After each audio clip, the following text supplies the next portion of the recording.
Hey, everybody. My name is Pete Riley, and I'm the Senior Vice President of Sales and Marketing here at AnswerRocket, and super excited for the webinar / chat, that we're setting up for today in this format.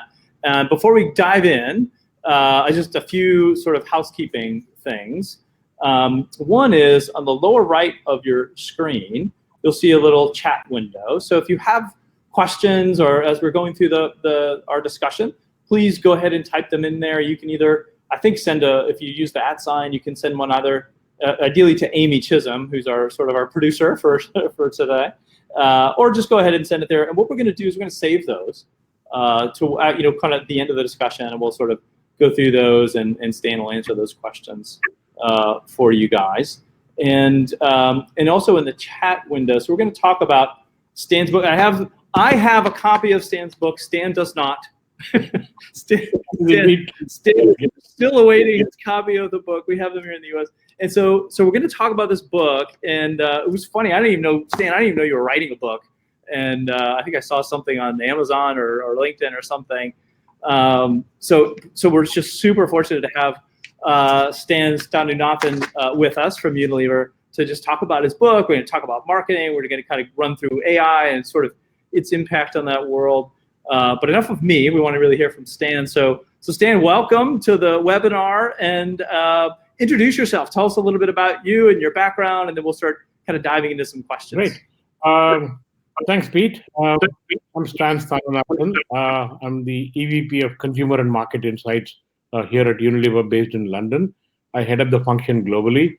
I've been with them for close to 6 years now, doing this job.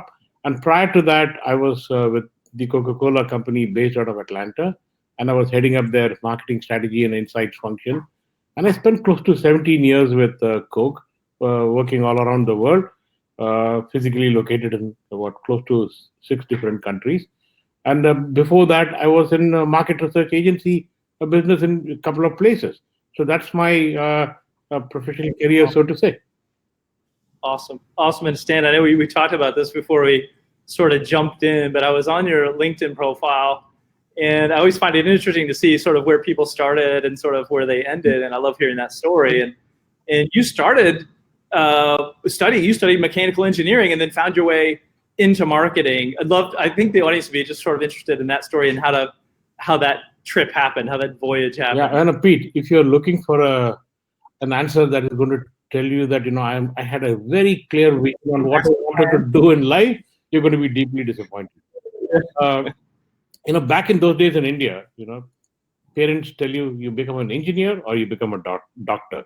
Yeah. And the sight of blood completely put me off. So the only other option was to become an engineer. And that's how a mechanical engineer from a really good school back in India. And I don't think I had a clear plan in terms of doing mechanical engineering now. Yeah. And then I think you said you sort of done some work there and just discovered certain work wasn't for you, and you just kind of dove into the marketing. Yeah. After I did my mechanical engineering, I worked for Firestone Tires back in India. Yeah. I worked with them for 2 years, and in hot shop floors. Really, I'm not cut out for this kind of hard work, manual labor. I said, let me cut loose before it's too late. I went and did my MBA, and then got into marketing since then. Awesome. Well, so obviously you've had an awesome career with Coke and Unilever, and I think even before that, providing insights to those kinds of companies. What do you love about what you do? I mean, obviously you're doing this for a really long time, and you have a real passion for it. What is it that you love about this work? I think the word that comes to my mind is discovery. This is one profession where every day you find something unique and different. And that kind of really excites me, because no 2 days are similar. And I can't think of too many other professions where you can say that. Yeah, you have that. Yeah, awesome. So, and obviously, over your career, you've seen a lot of change. In your mind, what are some of the big changes that have sort of happened over the scope of that career?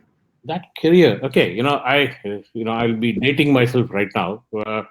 Because I started my career in market research in the paper and pencil era, and punch cards for getting the data. And still remember the days when I have written programs in Fortran.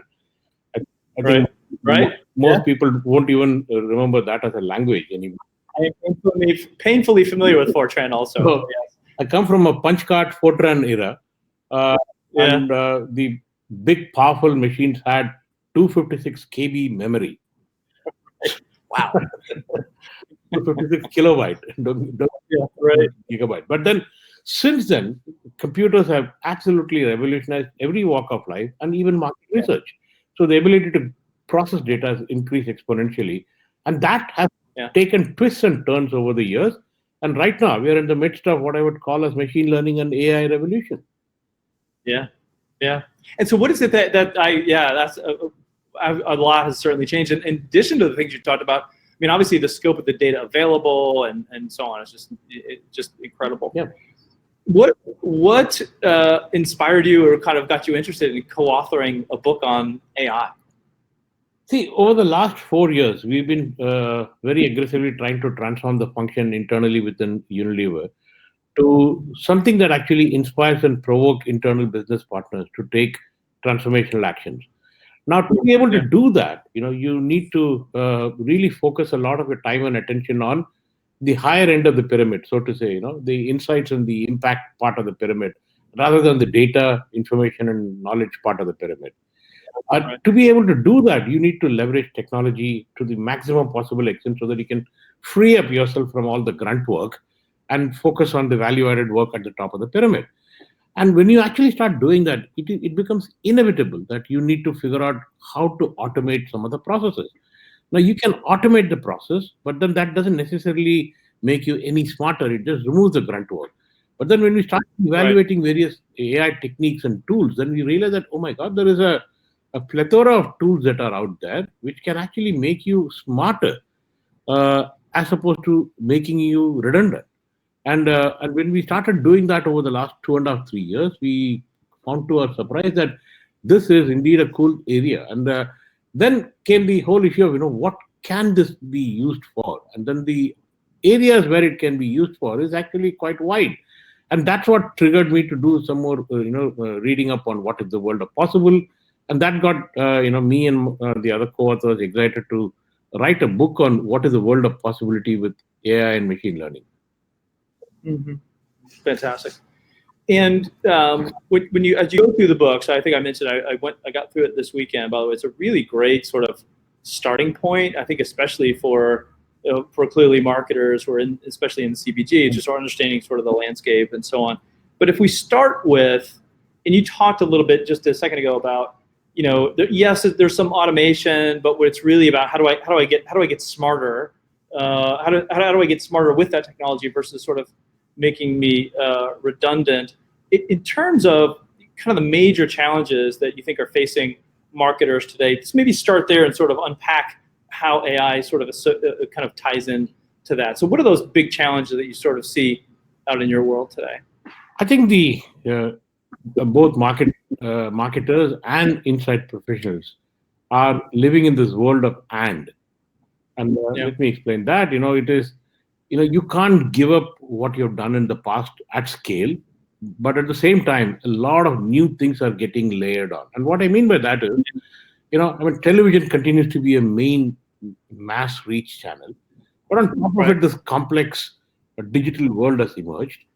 On top of that, television itself has become digital, and therefore, the world of reaching consumers has become incredibly complex. And with the world moving towards digital, data gets spit out at astronomical pace. Now, the challenge, therefore, the marketers have is they get exhausted. The onslaught of stuff that is being thrown at them is actually unbelievable. So, therefore, people don't have time to pause and think strategically. Much as they are capable of doing it, they just don't have time to pause and say, what do I need to do? And that is probably the single biggest need now more than ever before. And that's exactly where automation, machine learning, and AI comes in. If I just take, our own work, that we are doing with you guys, producing reports at scale used to be full-time occupation of a lot of people. Now, is that something that enhances your value as a professional?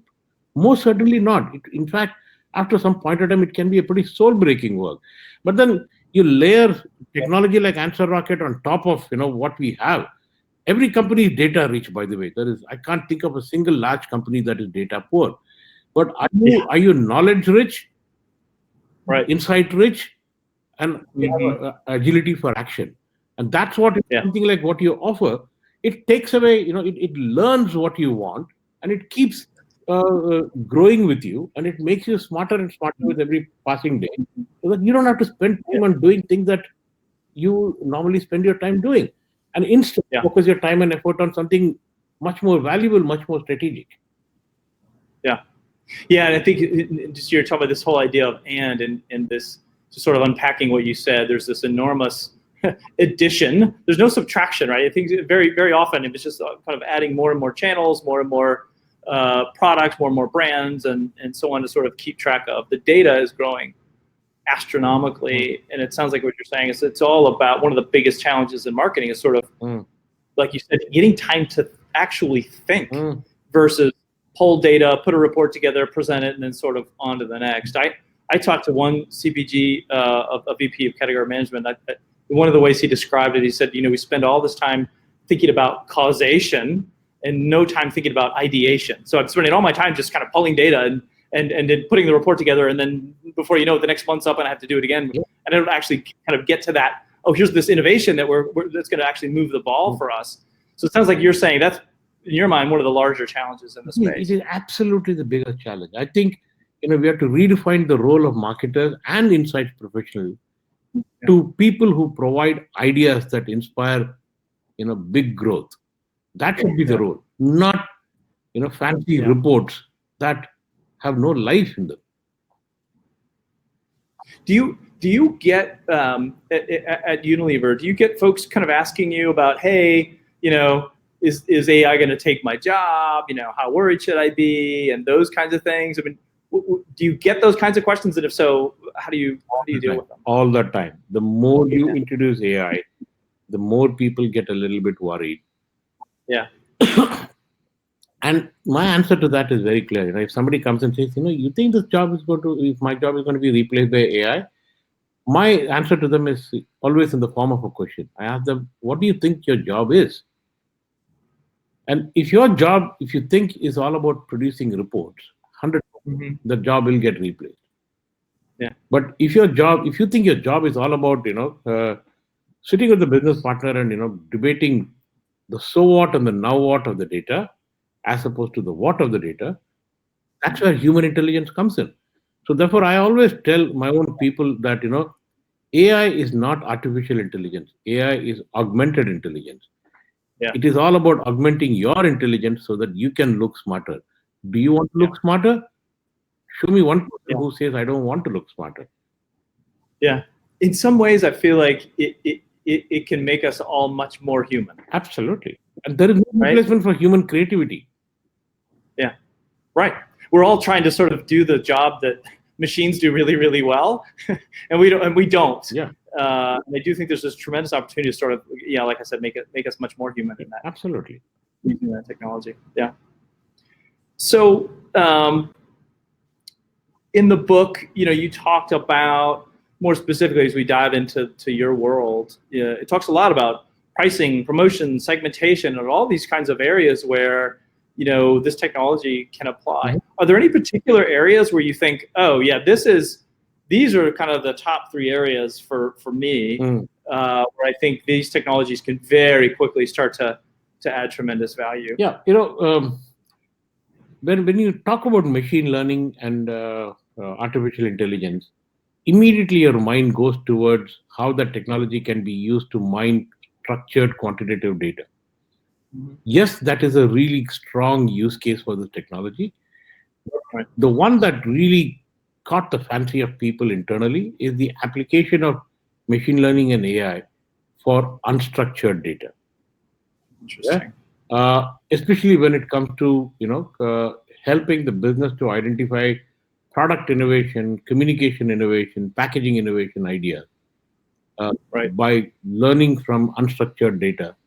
That really caught the fancy, because then what that does is that it helps you to spot trends even before they have manifested in the marketplace.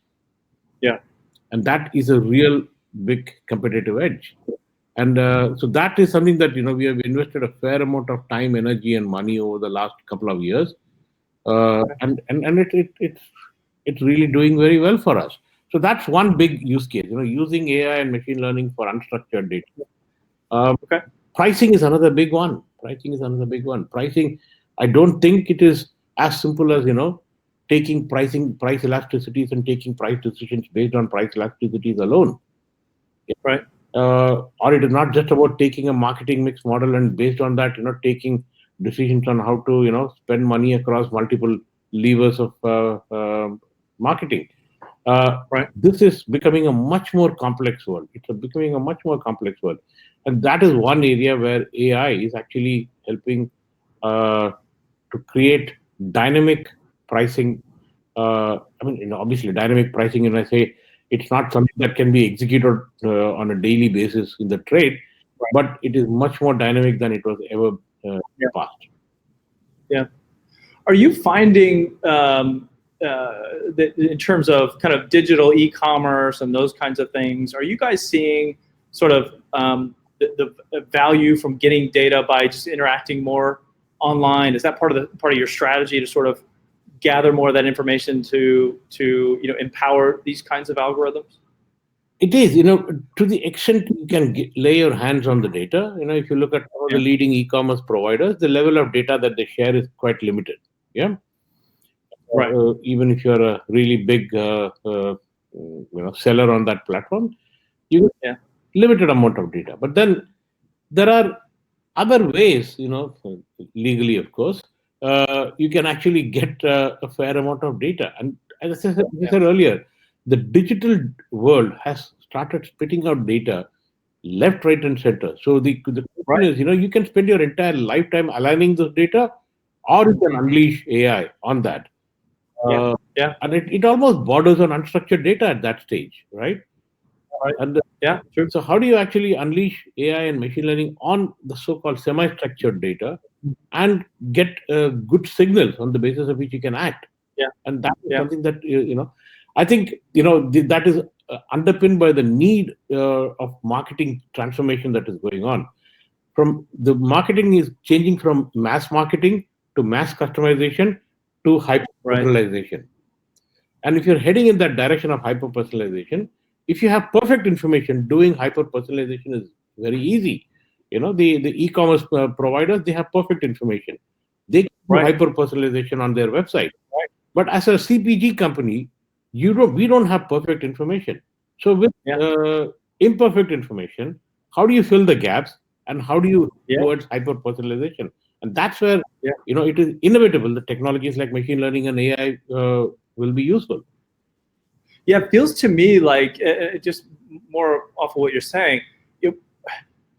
Data. One of the things you kind of learn in the book, and I've heard in other places, is that it's sort of AI and machine learning sort of move you from this model from telling the computer the rules to the computer sort of looking at the data and figuring out the rules. Yes, absolutely. And so when you sort of realize that, you start to think, well, okay, my competitive advantage to some degree is based on the data that I can feed these things. And I have to feed it good data, because if I feed it biased data, then I'm going to get biased answers out the other end. Yeah. So it's very important, it seems to me, for to get competitive advantage, to be the one who's sort of really good at collecting this data, assembling this data, so that I can really empower these algorithms to get this benefit that you're talking about. But again, I just want to manage expectations here. If you feed good quality data, computers will figure out the algorithm. But that's exactly where humans have to step in, because you have to pass it through a sniff test, and then say, I turn the knob here and there to fine tune it, and that's where human intelligence kicks in. And then once you do that, then you're literally off to the races, because then the machine learns that I made a mistake, let me get better, and then the next tune it a little bit more, based on not just your own judgment, but also what actually happened in the marketplace. So you qualitatively and quantitatively keep fine tuning it. That's when the algorithms get smarter and smarter. And then yeah, no, you're making a great point, right? This is where the humans really need to get involved, is making sure that the data is the right data, it's clean. Yeah. And I think you guys even talk about this in the book, right? It's the right data, it's unbiased, it's clean, and that the humans really need to guide that, because you can very quickly sort of get off the rails if somebody's not guiding that. Yeah, because this is, I always tell my own team that, the AI and machine learning is like a very high precision surgical knife in the hand of a monkey. Okay, if you don't know how to use it, it'll go around swishing and it'll cause damage.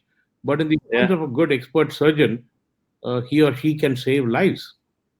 Yep. This is, to me, the human is very important. Absolutely. And so for those new to AI, right? What are some of them in your minds? We've talked about data and we've talked about the cleanliness of the data and so on. But if you were to sort of summarize, like, look, here's really the big things. As you wrote this book, you wanted to sort of impress upon people as takeaways about either how to use it or kind of the risks or dangers of AI and machine learning. What are those big things that you would want to kind of convey? Yeah, I'll have a broad guideline. Yeah, the broad guideline is start small, fail fast, and learn quickly. Yeah. Because if we wait for this, big bang, mother of all Uber solution, right, you'll be here for a very long time. Is all I would say. Right. And again, I mean, I'm not saying this because you're on the call here, Pete, but it's not that you are a huge multinational AI company. Yeah. Yeah. No, we're not. you're an agile, nimble company, and and there are many companies like that. In that, everybody operating in their own niche. Right. You have to be patient with these things. You start with somebody, try something. Usually, people expect perfectly cooked solution on day one. Right. It doesn't exist in this space. It doesn't exist. Everybody is learning, so just have mindset. To me, the biggest thing is the mindset. You walk in saying that we will make it work together, as opposed to saying, "Oh, your solution doesn't work. Next," because if that is the mindset you have, the next one will also not work. So it has to be a mindset where you say, "Okay, I'll roll up my sleeves and I'll work," and it won't be the right solution the first time, but it doesn't mean that the provider is the wrong provider. And how do you, so obviously experimenting and working with companies and sort of, it sounds like, iterating and being fast in terms of failing fast and sort of not jumping to the next thing too quickly or some of your big pieces of advice. How do you, in a culture, in a company as enormous as Unilever, how do you sort of create that culture and that attitude and that spirit? Is that easy or is it hard? Like, what are some of the things that you've done to sort of create that? It is. I wouldn't say it is a piece of cake, but I wouldn't say it is rocket science either. Yeah. I would always classify it as a 1/3, 1/3, 1/3 strategy. Okay. So when you try to bring about a big cultural transformation, you have 1/3 of the people jumping in enthusiastically and saying, "Love this. I want to future-proof my career. Sign me on," and they do really good stuff. I would use them as the evangelists within the company to spread the religion. The other 1/3 are they have a positive frame of mind, but they're sitting on the fence, saying which way is the wind going to blow. But if you can really energize the 1/3, key is to identify the first 1/3, energize them, and convert them into strong evangelists, because then they'll bring the second 1/3 under the tent. And the third 1/3 will consist of people who say this too shall pass. Yeah. And I'm not saying that you don't you need to let them go, because they have certain strengths which the organization needs. But then it is a little bit of a tougher conversion, but then they will eventually get there. But then when they see that the tsunami is coming at them, then they jump on board.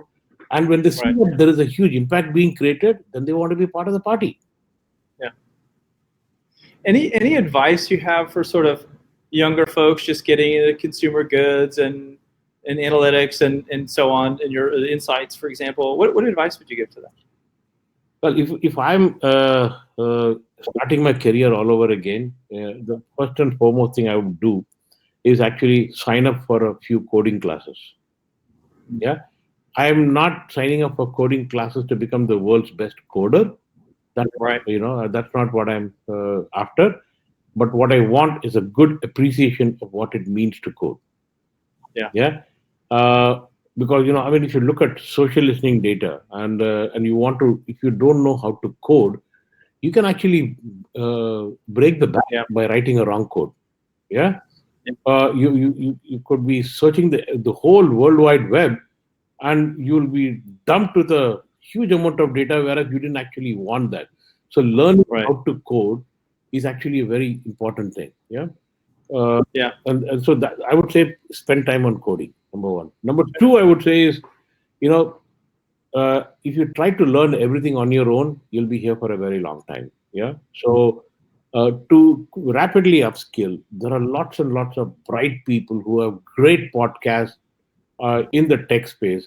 I would say, listen to those podcasts on the way to your work or Yeah. in the shower, wherever it suits you. But listen to the podcast. They actually very strongly, broaden your thinking, and Right. Right. it tells you what is the world of possibility. Yeah. Those are two things I would do. And Yeah. art of- Yeah. never ever forget the art of insights. Don't think that insights is just pure science. If you can't balance it with art, you'll become a nerd. Yes, nerds have a very strong role in the society, Right. but if you are one, then you become the world's best nerd. But there Yeah. are only few of them. So Yeah. I am not a nerd. I can tell you that. So therefore, I have to strike a balance between art and science, because that's when I think I become Right. the best that I'm capable of. Yeah. Really interesting advice around coding. I find for me personally too, it just helps to understand just what, like you said, like what's possible. It sort of just helps you. You can challenge people and say when something this can't be done and what have you. So you sort of have enough of an understanding to maybe push back and because you do have sort of that understanding in the podcast, I think is a good recommendation again. But this idea of what's possible, what are people doing, and so that I could bring into my environment. Yeah, it's good advice. So so I'll kind of pause there, Amy. So we're kind of about 30 minutes in, and do we have some questions? We want to open it up to questions. So before we do that, so anything else that we sort of didn't ask you about Stan that you'd want to sort of just impress upon people, or do you want to go? Are you ready to go to questions? Whichever way, Pete. I'm perfectly fine. All right. Well, let's see where the questions take us. Right? So Do you want to just start? we have one here on the screen, and it says, "Hey, Yeah. what are the biggest challenges you see for AI platforms available today, and the organization behind these, in improving quality of insights derived, and what would you like to see change?" Yeah, I think that's a great question. So my there is a divide between the companies that provide AI technology and the users. Yeah, it's almost like these two people are speaking two different languages. Imagine, Pete, you and me are sitting in a room, and there is somebody who comes and does presentation in French. And I don't know how good is your French, but my French is not good. But I'm Yeah. sitting there and looking, I don't know what you're talking. So to some extent, people are, some of the companies who provide those technology are very enamored by what they have created, and they talk in a language which I would call a technicalish. Yeah. Yeah. And I think somewhere down the line, the AI companies could do a little bit with talking in English. Right. Yeah. Yeah. By the same token, the users of the technology want everything on day one. So therefore, there is a bit of impatience, and they have to change too. So it's a two-way traffic. So both people have to adapt. And my only request to all the AI companies is that you can have the world's best coders and uber nerds to work on the technology, but also have simple translators Right. who can convert it into English and communicate to clients. Yeah. I think that's a bit of a gap area right now. Right. And John, looks like John has a question as well for you, Stan. Yeah, can Stan give us some specific non-commercially sensitive examples of how AI has been used, please? Please. Why don't I start with your own company, Pete? Answer Rocket and how we have used it, and then I'll give you example of another company called Machine Vantage, with whose CEO I co-authored that book, and both are actually phenomenal. So, we have a massive data lake within Unilever. Right. A lot of time and energy has been spent in creating the data lake, and it spits out phenomenal reports, ability to do amazing, deep dives and querying and so on and so forth. And we have a internally generated tool by our IT function called Livewire, which is shockingly good. But it tells you the what. Yeah. Right. Right. Well, do I have time to go through 31 clicks to get to the output? Right. Sometimes I need to do it, but very often I need a quick answer. And that's where, something like, what you've created makes my life bloody simple. And especially when it is intuitive, and when I can literally ask questions and I get answers, and then it remembers that I asked these questions 3 times, and therefore the fourth time it is already up on my screen, and I don't need to bother asking that question. And what it has learned about me is very different from what it has learned about my colleague. So everybody thinks that they have something that is customized and has been created for them. Right.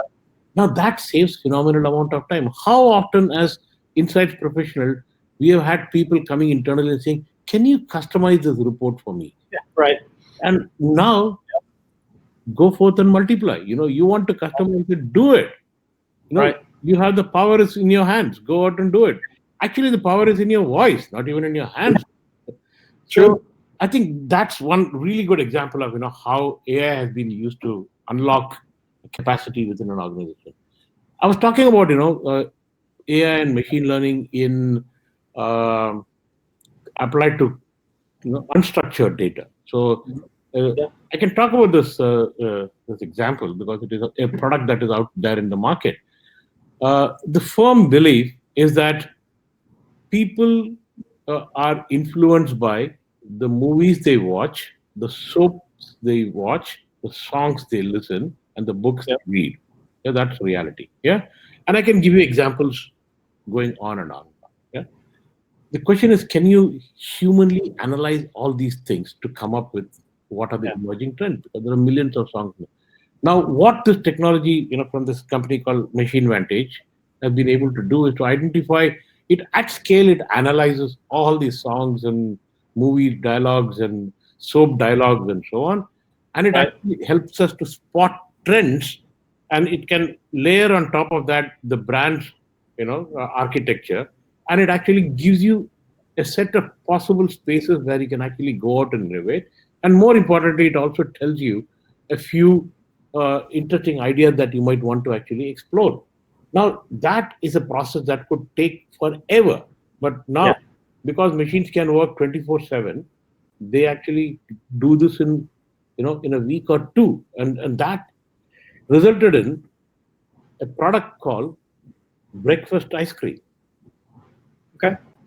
And when we initially presented that idea to actually present it to Ben and Jerry, Right. the CEO of Ben and Jerry said, "Cool, this is counterintuitive," but he said, "Why not? If people can have, two big donuts, why not ice cream?" Why not? And he quickly called his the ice cream maker and said, "Can you do cereal flavored ice creams for me, a lab Yeah. batch?" And sure enough, a couple of days later, cereal flavored ice cream was there. Put it in the scoop shop, started selling. He brought forward the opening of the scoop shops, and then he said, "Okay, now that it is selling reasonably well, I'll put it in package format and I'll put it in the trade." And then, lo and behold, 9, 10 months later, some of our competitors have also followed with ice cream for breakfast. Now, I rest my case. This is something that you Great story. never thought of as an idea. Yeah. Very, very cool. Yeah. So it looks like we have another question. Where do you expect most benefit from machine stroke deep learning, data quality, segment discovery, consumer journey optimization, etc.? I think it depends on what is the problem that you're facing. Yeah, and I can see machine learning and AI getting applied to every one of those areas that you just outlined. Because data quality is such a massive space.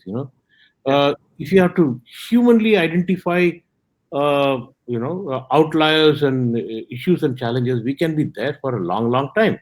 But if you train the machine to do that, it actually helps you to come up with all the anomalies fairly quickly and spit out the ones that cause bad data quality issues and throw them out. So again, that's a really big use case, because that is probably the lowest form of grunt work that mankind can do. Yeah.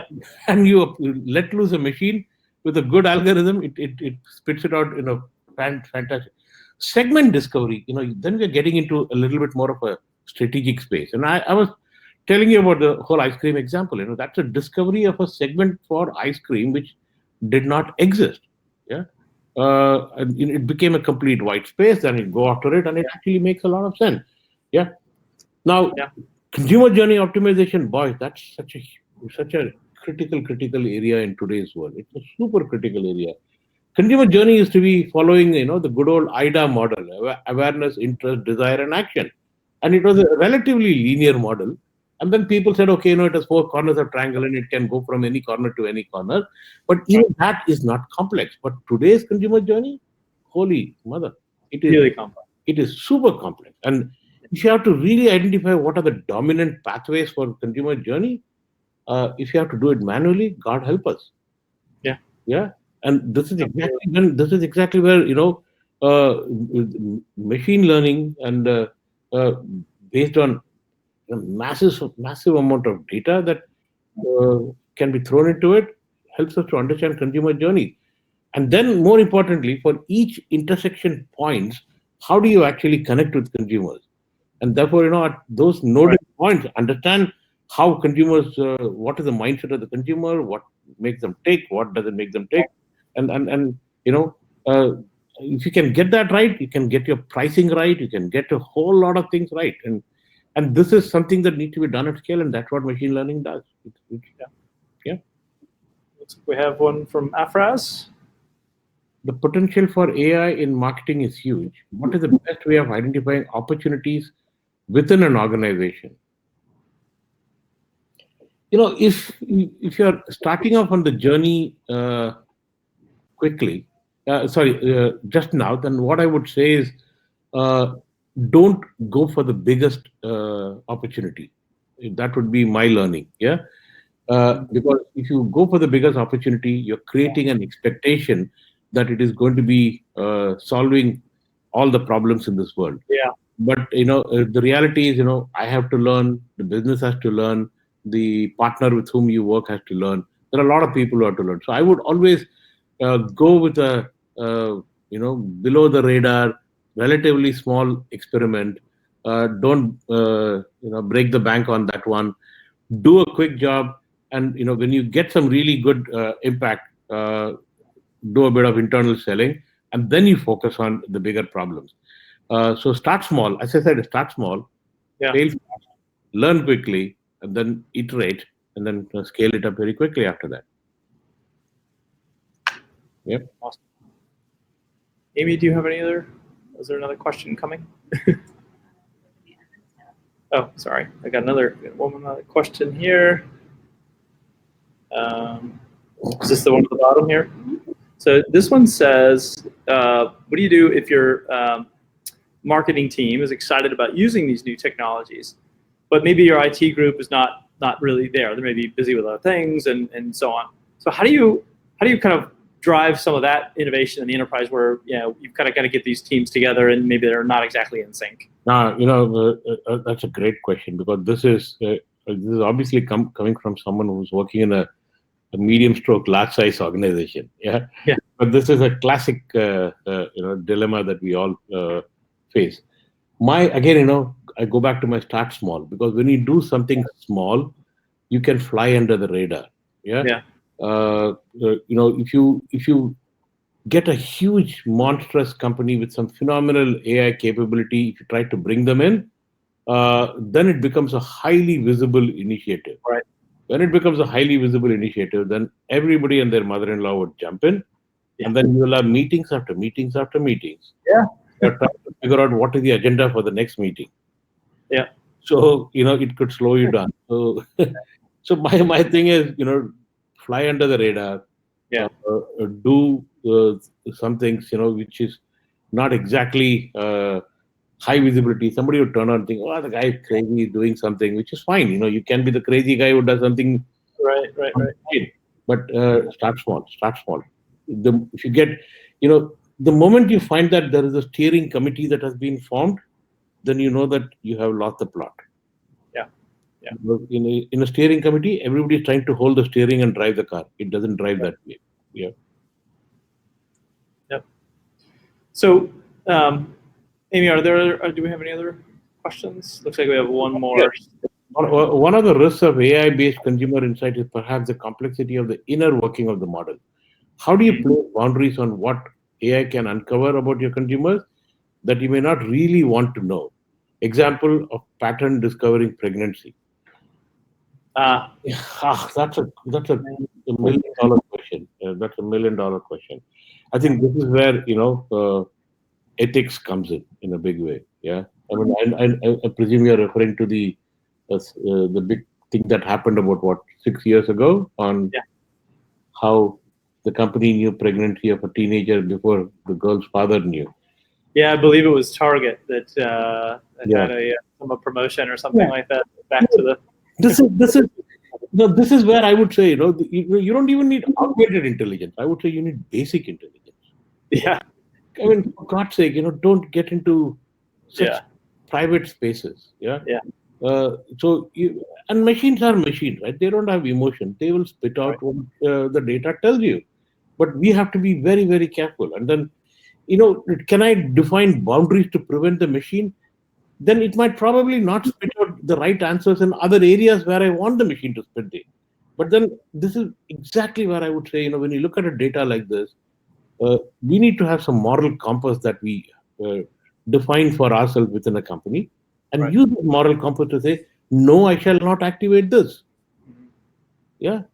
I mean, you can, there are lots and lots of things that you can do, which there are numerous scraping technologies that are out there that can scrape everything from, every single social media platform. Would I ever use the scraping technology over my dead body?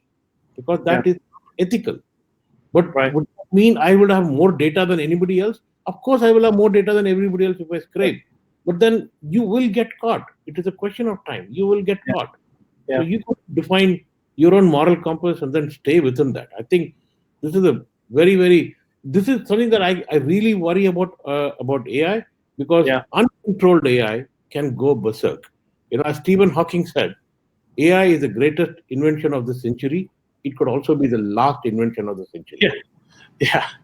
Yeah, and it's funny how it keeps coming up around, we talk about the role of humans and all this, and so there's this role of making sure that the AI is fed properly, right, and with not bias and so on. There's a role in just making sure that the goals of the AI are ethical. And so it feels like, to me, it just puts more and more, as I learn more and more about it, it just feels like it puts more and more emphasis on us to be really human, and human in the best possible way. The best possible way. Hey, I have a really fantastic story on, how to define ethics in AI. Yeah.